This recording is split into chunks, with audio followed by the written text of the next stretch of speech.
Hello students, now here is the question. Which among the following pairs of vitamins is stored in our body relatively for longer duration? Now how can a vitamin be stored in our body for longer duration is if it is soluble in the bloodstream or not, correct? Now we need those vitamins which are not soluble in the blood so that it can stay in our body for longer duration. Now if we look, this is what I just said, vitamins which are soluble in fat and oils, because that is the only thing that vitamins can be soluble in other than water.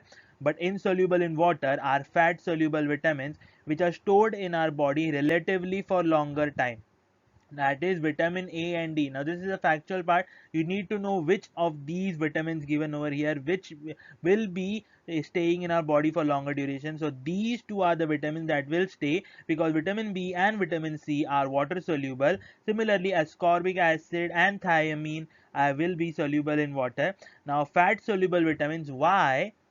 What will happen if they stay longer is they can pose toxicity risk at a higher rate, because water soluble vitamins will go out of the body, but these vitamins will stay in the body and may pose toxicity in that if consumed in excess.